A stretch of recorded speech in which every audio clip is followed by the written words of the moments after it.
Hey, Tim Phillips here, Sunlit Motivation, and I got a challenge for me.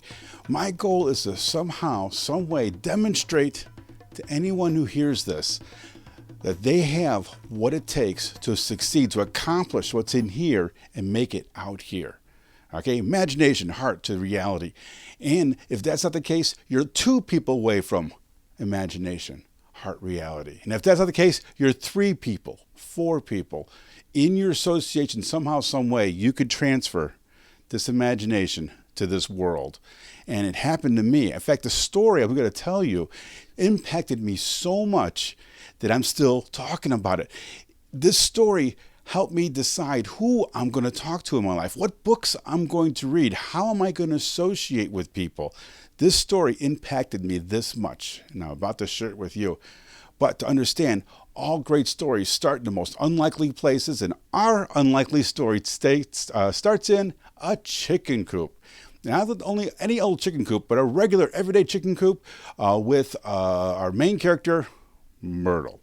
And Myrtle was just your run-of-the-mill bird trying to, get along with the others, go along to get along. Average might even be a word that might even come into play.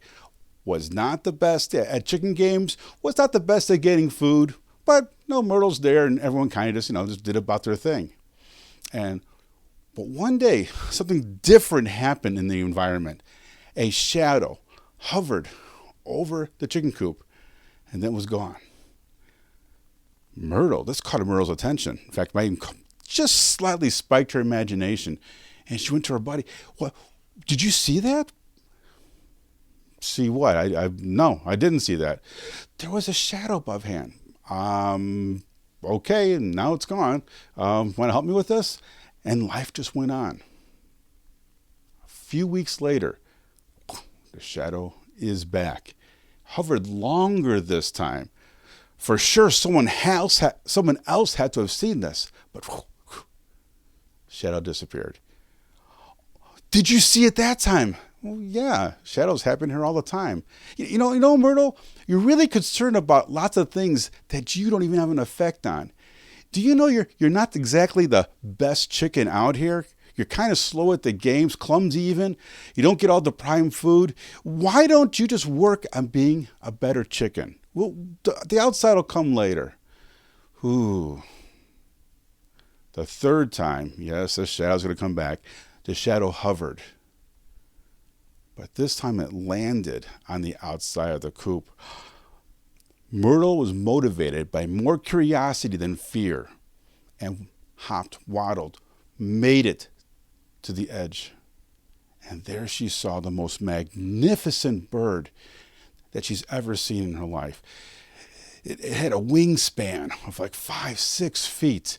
Its head was proud with white feathers, golden brown on its body. Its breast was just big, magnificent. And it had the eyes of whatever it looked at, it was the commander of.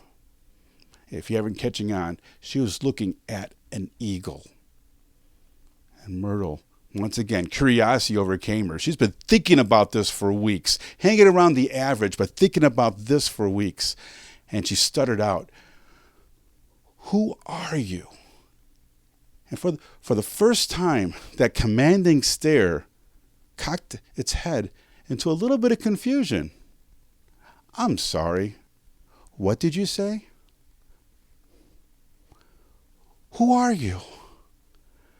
And the bird's confusion kind of melted away to kind of understanding and replied simply, getting his posture back, "Why, ma'am, I am you."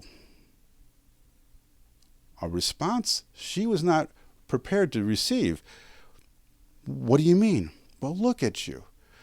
Your wingspan is as wide as mine. Your breast coat is just as majestic. Look into your water trough and you see the white feathers, your eyes. You're me. Don't you know you're an eagle?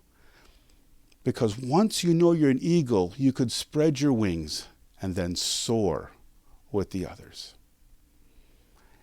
And with that, Myrtle spread her wings and followed her new mentor out into the world to learn, to grow, to be afraid, to accomplish, and to share with other birds that might be stuck in a chicken coop.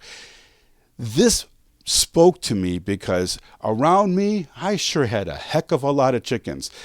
The weird thing is, my life all changed, shifted. Kids, some things happens to kids, and my family broke up around I was 12 years old. But before then, because of the stress, one of the unfortunate implied rules put on the kids is you should be seen and not heard. But not only that, you should be seen, and I wish I didn't have so many kids.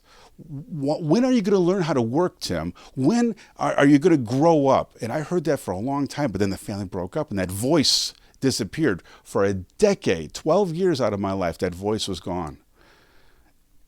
Or so I thought. Not until I ran into my eagle at 25 years old, there was no one else telling me that I was a poor employee, I was useless. Why are you trying? There was one voice telling me that, and that was mine. There was no one else telling me. I just reinforced things that were echoed to me. Be a better chicken. Why don't you try and play the games better? And then I ran into a gentleman. We'll call him Mr. Hal. You read my book. He's slightly disguised. We talk about him, but nonetheless. And he shared with me, because I was eager to learn, he shared with me leadership through leadership, love through love. He shared with me how to apply wisdom, not in my life, but to share it with others. And 4 or 5 years later, it all came together. I too now became an eagle looking for other eagles. Such powerful things. And through that association, now when I meet someone else, I'm no longer trying to share my ego. Look what I did. Hey, what can you do? That's what I ask questions for. You're here for a reason. You're here for a purpose. God didn't just create you to be an example to others in a bad way, but to lead, to share what he has done for you. And I want to know what your dream is. What do you hope in your kids with your parenting? What do you hope to do? Do you want to get a company yourself? And I ask these questions. And I listen, and I listen, and I listen, and maybe I might even ask another question. My hope for you is that you too, maybe not in your immediate sphere, maybe 2 or 3 spheres down, start seeking eagles into your life. If you're an eagle right now, seek other goslings into your life. And that is how you stay an eagle. God bless you. I can't wait to see you when this is all said and done. Please check out the old Summit Motivation. We have some materials there regarding goal setting, what to think, and how to attract. Be a blessing. We'll talk soon.